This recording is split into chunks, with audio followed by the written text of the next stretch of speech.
Welcome to the OWCS NA and EMEA pre-Stage 2 preview and power rankings. Today I'm going to give you a brief breakdown of all of the recent things that have gone down in these regions, my general expectations, and what these teams are looking like with their overall strengths and weaknesses heading into this next stage. If all that sounds good, let's just dive straight into things, and we've got to start off with North America, which has definitely been the more busy region compared to EU. Roster mania has hit this region very, very hard, along with just some new teams generally being a part of this. You'll notice that Timeless is no longer participating despite having a really good stage. Their players in that org are moving on. We also have a couple of new teams from the promotion relegation system, that being Supernova and Dildux joining us this go around, and so many other things as well. But let's just ride through all these teams real quick and I'll give you my opinions on them and some of the things that have changed, if anything at all.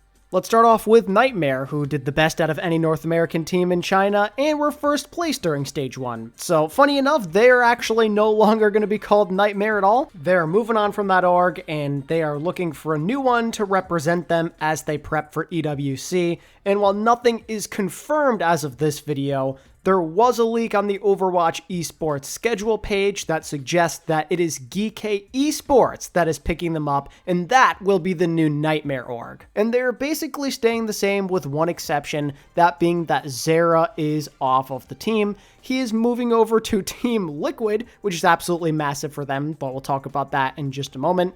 Just focusing in on this former NTMR squad, even without Zeruhh, they still should be relatively competitive. A lot of their players have contributed outside of him, which is why I still do remain confident they can be in that top 3, top 4 range for sure, if not better. Lethal stepped up plenty of times. He has really come into his own over the last year or so. I think that Kuffa's done a really good job holding down the fort at tank. And Ultraviolet and Admiral may be the most underappreciated backline in all of OWCS right now. And you could argue they're the best in all of North America.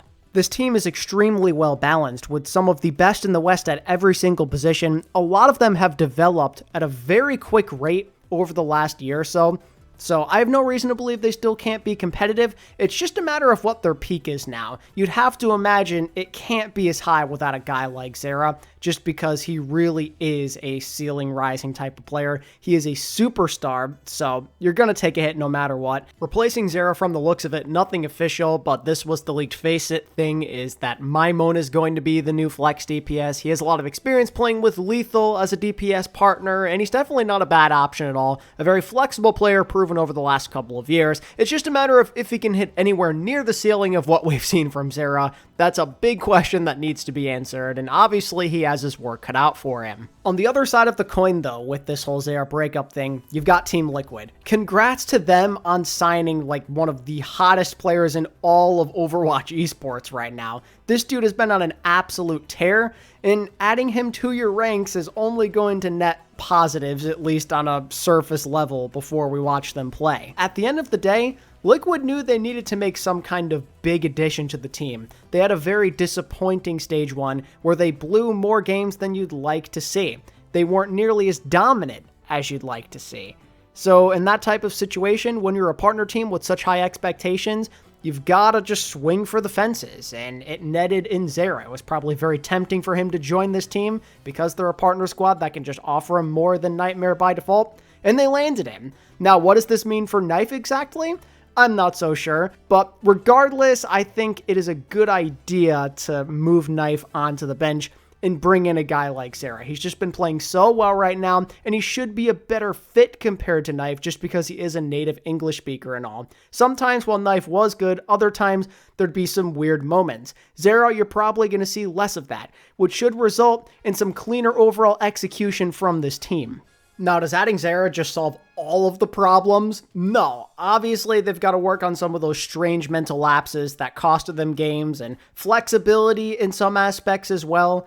But Zeruhh himself can help with that a little bit because he has been such an elite playmaker. Sometimes he can just will you to victory even if you're not playing the greatest. so that's good. This is a good way to uplift your spirits, have a fresh start with a stronger looking team on paper. I dig this move. I mean, there's no universe where this can be considered a bad pickup, even if you already liked the whole tree knife DPS line. They added more firepower, they've got a chip on their shoulder after coming up short last stage, and let's not forget that they just took away the best player from the best team in the region. That also could just make them go up in the power rankings just by weakening another squad. So well done by Team Liquid to try and regain some relevance here. I'm excited to see what they've got. And lastly of the NA Big 3 is SSG, and they're not making any changes at all, and understandably so. They're very consistent, and they still can be the best team in this region at any given time. They got second in Stage 1. They did well enough in the China lane as well. This team is still solid on paper, and you don't want to mess with what you have. You just got to see the vision of the future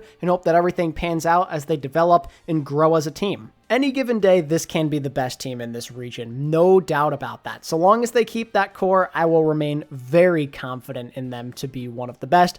And, you know, I think there's a chance for them to develop and really take over this region if they can apply some of the lessons that they hopefully learned from Stage 1 and the China tournament as well. Mostly having to do with that flexibility and being able to execute those mid-game changes a lot faster compared to what we've seen so far. There also could be some metas where they maybe aren't the best, but let's just hope that they can get through those growing pains and they've learned enough to not have that get in their way so much. Regardless, this is one of the Big 3, and I'm excited to see if they can improve and become even more dominant compared to Stage 1. The next team I'd like to discuss is NTMR, and no, I'm not talking about the NTMR discussed a bit earlier in the video. No, this is a new one. As the old core moves on to a new org, NTMR add in a brand new roster. Without having actually watched them play, this feels like a top 4 potential type of team. I mean, Rocket and Chronic is a pretty disgusting DPS line on paper. Rocket has shown some insane peaks as a player over the last year, and Chronic may be the most criminally underrated hit scan in this region. He's been consistently good for a very long time now,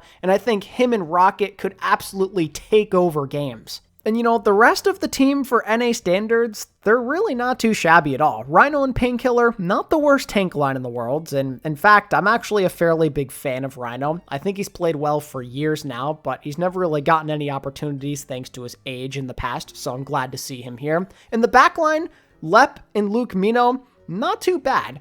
Probably some of the better options on the market in North America if you're not going to get the top tier guys. If you want to even get top half of the league this stage, you're probably going to have to go through them. I'm a pretty big fan of this team. Now to a bit quicker, just run through the other 4 teams we have. First, you have Avidity, who did pretty decent for their standards in Stage 1. They actually surpassed my expectations personally, got a couple of wins against the bottom teams, and managed to steal some maps here and there from some others, so not too bad at all. They actually have a slight competitive edge, especially if you underestimate them. But this stage may be a bit more difficult with how top-heavy things are, and with a lot of other changes going on.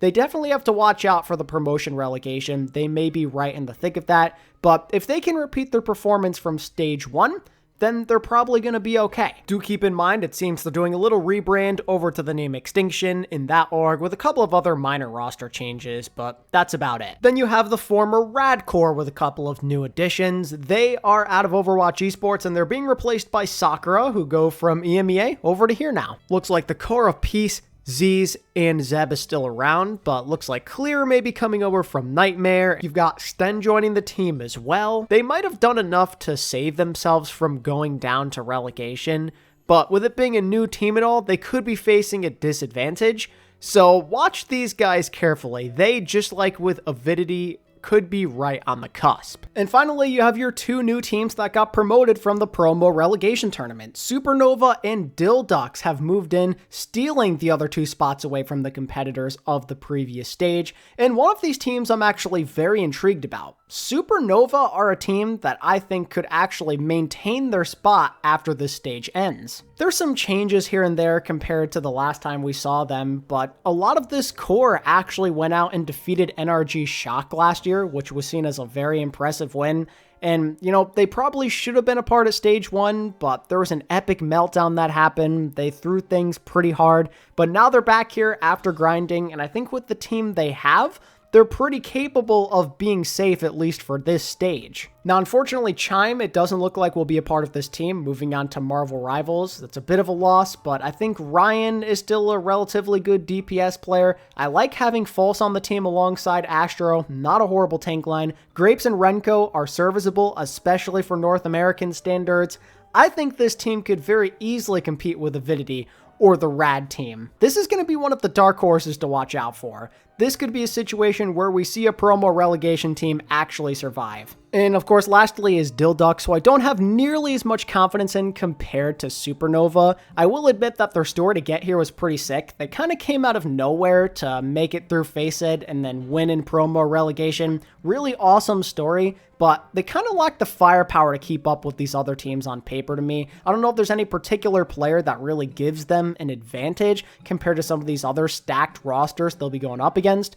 But needless to say, I will be wishing them the best of luck, and I hope they do prove me wrong, because it's always fun to watch an underdog story play out. But for now, they feel like they're in grave danger of just getting relegated right off the bat. We'll see what happens.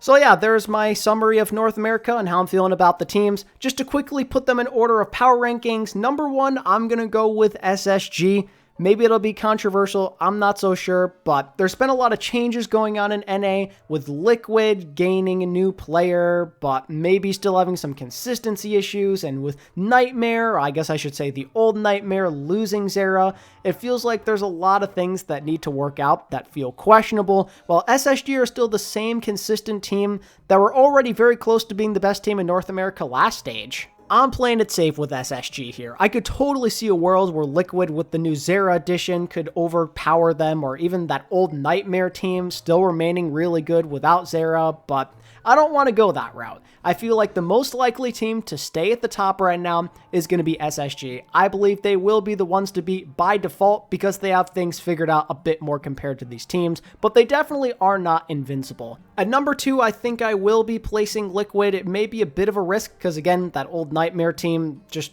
so freaking good. I think they are very capable of maintaining a top 2 positioning, but I think that Liquid with the addition of Zeruhh are going to come out and look stronger. Maybe this will come back to bite me because there's other issues this team needs to resolve, but I'd like to think there is a big chip on their shoulders after playing so poorly in Stage 2. They can't afford to squander another opportunity, especially with this level of talent, and I think Zeruhh is going to push them over the top and maybe put them in a place where they could actually be the best team in North America and win this tournament, getting first place as we move into the mid-season tournament. You're re-energized, you get some extra firepower with the hottest player in all of OWCS right now, arguably. I think if we see less Hazard, Infected should struggle a lot less because we know what he's capable of. RuPaul and Vega, I think, had a bit of an off stage, but just knowing what they've accomplished in the past, I'm expecting them to bounce back. This team should be better next stage. Then at number 3, we're going to go with the old Nightmare team. I believe that they're still firmly a top 3 team without Zeruhh. I'm locking it in. I'm confident they can still be excellent. I know how much Zeruhh has done for this squad, but there's just too many good players on this team for them to not be in contention to make it to the mid-season tournament. At 4, I feel pretty comfortable putting the new Nightmare team.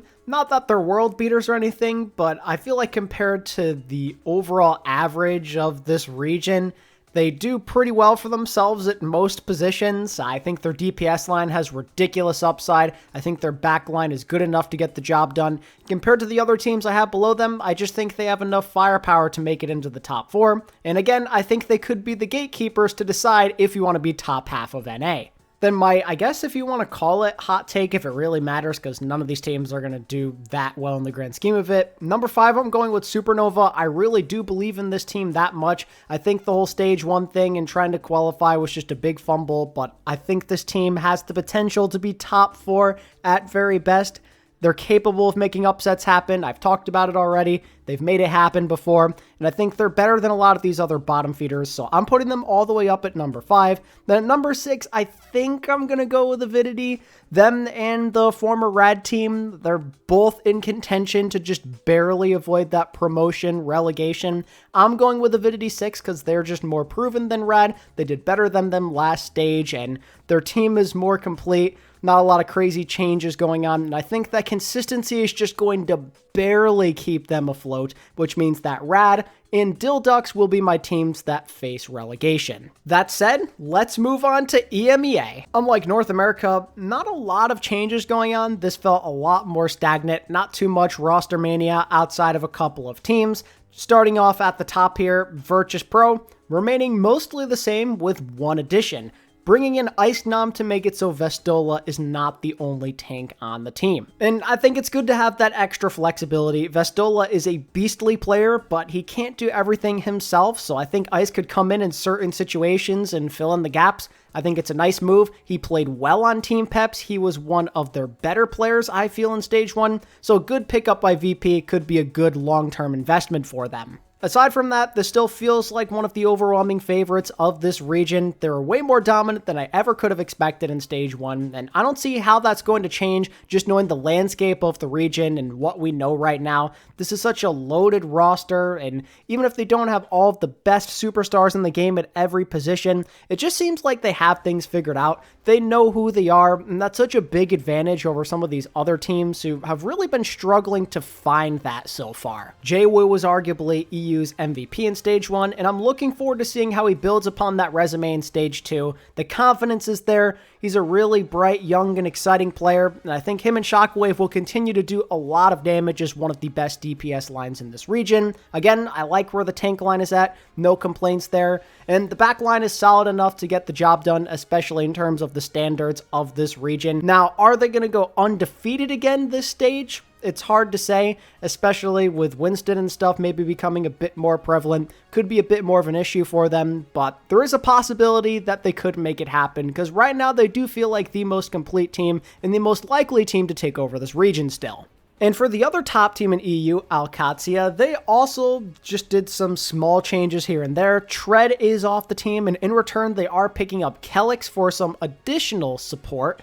And while I wouldn't necessarily say it's a groundbreaking move, I don't really hate it either. It's just whatever. It gives you another option aside from Haku, who is up and down, but I thought played relatively well. It's just meh to me. I mean, Kellex has found a lot of success in recent years. A lot of teams that he's been on just seem to play well. So maybe his leadership could actually go a long way for them. As for the entire team itself, I mean, they surpassed expectations. They played even better than what some people labeled them as, myself included. Getting top 2 in EU last stage was very impressive. They had some competitive outings as well in China. They're in pretty good shape to maintain their spot as one of the best in EU. And I think just having another spot available for this upcoming LAN tournament in July is a really big help for them to stay there. Like, even if there is a little bit of a fall off, they could still be right there in the thick of it. They just have that consistency factor. Not the star power of Virtus Pro, but that same consistency where they kind of understand what they're doing better than some of these other teams. A lot of very reliable names on this team. Landon is a very historic player at this point. He had a lot of takeovers for this team, was a big reason why they were as good as they were in big moments. Ziad, I thought, was a very pleasant surprise at tank. I still have questions about his hero pool, but he showed a lot of great things, which makes me excited that he can be a good tank for them at the starting level. And with the DPS, Checkmate, former Overwatch League champion, showing that he's not washed just yet. And alongside Labda, who has shown great strides on hitscan, I think you've got the making of a good team that could still very easily qualify for another tournament out of this region. Then we get into some of the teams who made some more significant changes, like with the Ultimates, for example, saying goodbye to KSAA at tank, and seeing Faith go off of this team as well, and in return, a new Korean import as their one and only starting tank, Heesung, one of the better tank prospects that we've seen on the rise recently in Korea, coming over to EMEA as an import alongside Twilight. Not gonna lie, bit of a head scratcher. It's not that Heesung's a horrible player. I think on a surface level, it can be exciting to bring in a prospect like this, but I'm not really sure what his experience is like playing in a mixed environment, and it's really important to have that synergy down at such an important position like this with shot calling and communication. I don't know how that's gonna work. I'm not sure what Christopher's cooking over there, but this was their choice to try and adjust to the situation. This is a very high-risk move from a team that, again, just weren't playing at the level that we'd hope. They seemed kind of washed up in some situations, like the synergy wasn't really there. I don't know how this is going to solve their problems. I'm very, very interested to see what they saw in Heesung as the solution to the team. He's got the talent, but how does he mix in with this team? I'm having a hard time getting a read on it. I mean, he's definitely going to add some firepower when it comes to dive. His Winston has shown to be impressive, and I mean, compared to KSAA, who is maybe struggling in the hazard setup since that's not his jam, maybe this could be a good way to move forward, but it's that synergy thing that really concerns me. It just feels weird to me. It feels like a desperation move. They're throwing everything at the wall, hoping that this is the thing that can turn them around.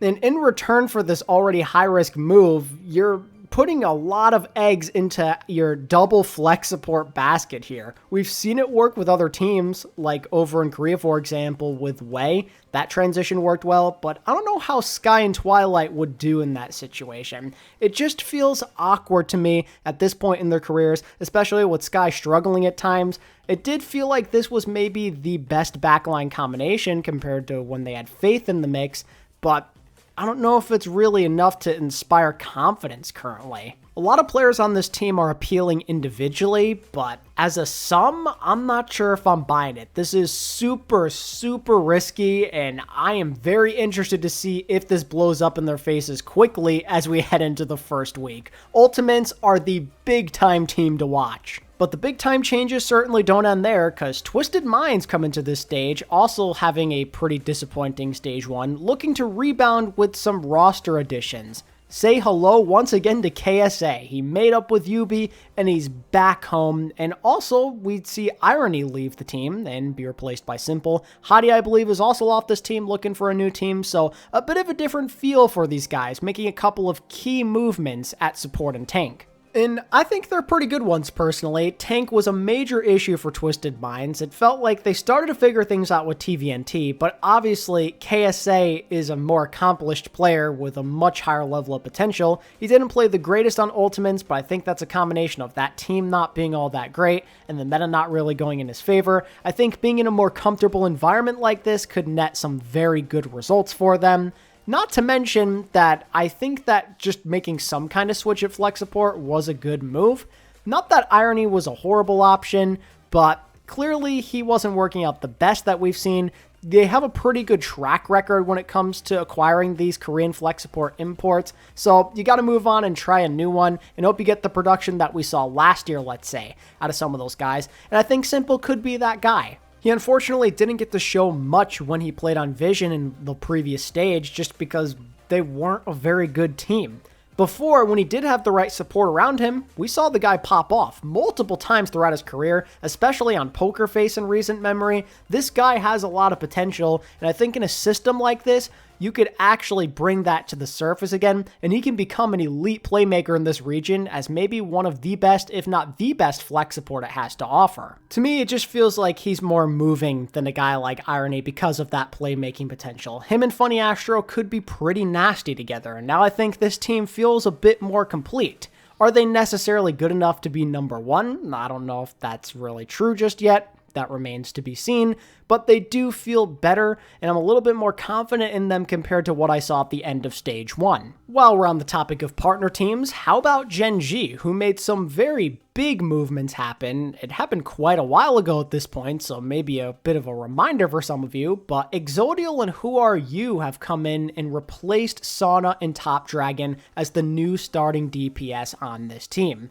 This feels like a thing that could absolutely move up their floor, but at the same time, I don't know if it solves all of their problems. Don't get me wrong, I think XZODYal and WhoRU are an upgrade over Top Dragon and Sauna, who had some flexibility issues and maybe weren't as motivated compared to this group, but there were so many other weird things going on with this team that led to inconsistencies and mental lapses, just a lot of poor decision making and questionable comp choices. There's a lot of things that Gen.G need to clean up. We know that they have a good peak in them potentially, based off of some of their big time games that they played in the previous stage, But when it mattered the most in the clutch, they were really bad in the Stage 1 tournament. How are they going to clean that up with just a change at DPS? That is my question. How is the rest of the team going to improve? I'm hoping that Coach Krusty can show us why he has conviction in this specific group of players. I want to see the development of this team come into fruition here in Stage 2, and hopefully they get some kind of spark with that with this new DPS line. Maybe these guys with their individual talents can help them win games that they usually would, or even should not. Maybe they can lead by example. Xzodyal, he's been waiting for a call-up on a more relevant team. He's been absolutely bonkers over the last year or so, one of the most exciting prospects in all of EU, and you're combining him with one of the most decorated veterans of the game. WhoRU and Xzodyal have the potential to take this team to brand new heights if, and only if, everything else can click into place. I have a few questions about the flexibility in certain setups for this DPS line, but I think they may just prevail anyway because of the talent. Plus, you really can't question WhoRU-led teams that much these days because the track record the last couple of years is out of this world. This guy just brings a certain magic to every team he goes to, and that makes me very excited to watch Gen.G in this stage. Then you have Team Peps, who lost out on Xzodyal and are replacing him with Cookie, and then we'd also see Ice, like I said earlier, go on to Virtus Pro, and their answer is to bring Tread onto the team, going back to his roots on Team Peps. Unfortunately, I feel like this team got significantly worse compared to Stage 1. They were shockingly good last stage, and I admit that I was very wrong about them, but it also felt like they lost arguably their two biggest carries during this brief wait. Ice and Xzodyal were the two most consistent pieces on the team, arguably, and now they're gone. I like Ken, I like Cookie, I like Tread, but it's not quite the same, and I think with other teams changing as well, they're not going to get away with as many Ws, so I'll be curious to see how Peps can bounce back and if they can maintain a spot and avoid relegation. They're not an inherently bad team, but they definitely lost some of that flashiness and the firepower that just made them so exciting to watch previously. Is my boy Soon going to play more? Is Ken going to step up and be an even better DPS than he was last stage?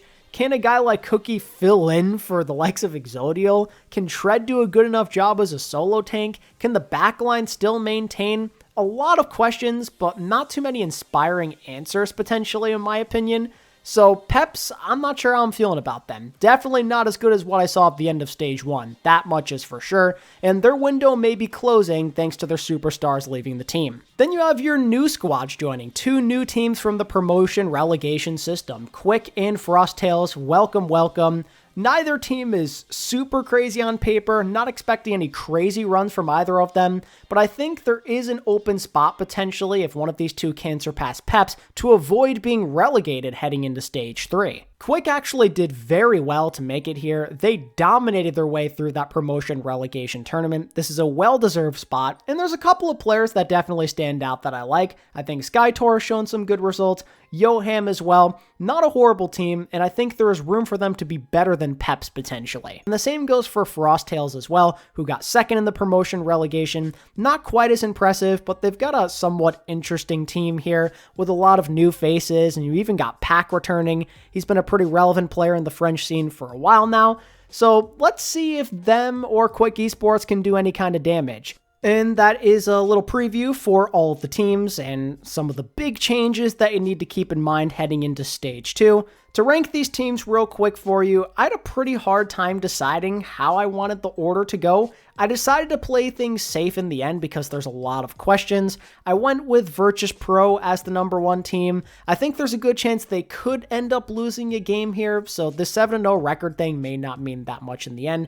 I think with Winston potentially being more relevant and Dive stuff, there's a world where they could actually lose that gap they had over some of these teams. I wouldn't be surprised if like an Qadsiah, Gen.G, or Twisted Minds beat them, but for now I'm keeping them number 1 until someone can actually take them down from this region. Number 2, I'd like to go with Qadsiah. I think they have the best chance of beating Virtus Pro, and at the end of the day, even though their roster may not be as moving as some of these other ones, they've just shown surprising results throughout. They have a lot of those veterans you can count on, a Landon, a Checkmate, even Labda, who just keeps getting better on that hit scan role. They've surprised me so much so far in their OWCS journey. doing as well as they did in Stage 1 and even carrying that momentum into the playoffs in that Champions Clash, taking maps off of Falcons and everything. This is a competitive team, and I like them quite a bit, and I feel like because of that consistency factor, they're the safest to put at number 2, or I guess even if you wanted to say number 1, wouldn't be the worst take in the world. But Gen.G and Twisted Minds I don't think are very far behind. I think they've definitely closed the gap with some of the moves that they made, and I wouldn't be shocked if the order goes in any way with 2, 3, and 4. Genuinely, it's hard to say. But for now, we'll just keep AlexyOWL 2. 3 is going to be Gen.G. I think I like them just a little more than Twisted Minds right now, and I give them a slightly better chance to beat AlexyOWL. Their roster still feels weird with questions that need to be answered, but at the end of the day, they did go 5-2 last stage, and that was without this upgraded DPS line. I think there's room for them to do just as good, if not better, in Stage 2. WhoRU and Xzodyal just moves me a bit more than what Twisted Minds did, but maybe that's just me. Very easily could be swapped around. Twisted Minds I also feel a bit more confident in thanks to some of the choices they've made to upgrade their roster. It felt like tank was such a big issue, and while KSAA maybe wasn't the greatest in Stage 1, he's coming back home to where he belongs, and he has such a long and impressive history on this team that I think he could be that consistency factor that they're looking for in unison with TVNT to just show some better results out of the gate. Remember, they got stronger as time went on. If they can have a good stage from start to finish, they could very easily nab the first or the second seed in EU this stage. I'm excited about 1 through 4. It's when you get to the bottom 4 where it's like, maybe not as impressive. Things feel very linear to me out in EU, where it's like VP have their own separate tier at the top for now, then Qadsiah, Gen.G, and Twisted Minds tier break, Ultimates and Peps kind of in the middle, and then Quick and Frosttails at the bottom. And also, I think Peps had their fun. They had a really good start to Stage 1, but they reached their peak and they lost such important players, so it's hard to imagine they'd be any better than 5th. I could maybe see them beating Ultimates, but I lean more towards no compared to last stage because of those significant losses with such important playmakers. Now, does that mean I'm super confident in the Ultimates? No, not at all. God, no. After what I saw last stage, I have a lot of concerns, and I don't know how much better I feel after the roster adjustments they made heading into this stage. This feels like they're just throwing things at the wall, praying that it sticks, and it moves them where they need to be. Super disappointing in Stage 1, and there's just so many more questions than answers with them. They have likable players, they have notable names, but how do they all work together in conjunction to actually move you, to have a chance against these teams that they've consistently struggled against? I don't know if one change at tank and a couple of other minor adjustments is enough. Just with the information that we have. To me, this all reeks of a high-risk desperation move to attempt to save your season, and I don't know if I'm buying it. I can't confidently place them above some of these other teams who just feel so much better to me and have less question marks surrounding them, so many less concerns. I love Heesung as a player, but it just feels like such a strange fit, and I'm worried that he's going to struggle not only with the synergy, but also because of his backline as well, potentially. Twilight and Sky just feel so questionable to me. They had their ups and downs in Stage 1, and having that be your only option, I don't know if that makes me feel all that good. Kevster, unfortunately, I think he's a bit past his prime. He's not as dominant as he used to be. It's a bit more difficult for him to carry a team. And unfortunately, Kai is just nowhere near the level that he used to be. He's a very inconsistent player compared to a handful of years ago. And him and Kevster are your only choices at DPS. You don't have any flexibility there. There's so many questions about this team, and I don't know if they're motivated or skilled enough to actually make the improvements needed to get to where they want to be. I feel like they can only be middle of the pack at best. The upside is crazy if it all works out, but man, it feels like they're a long ways off of that right now, let me tell you.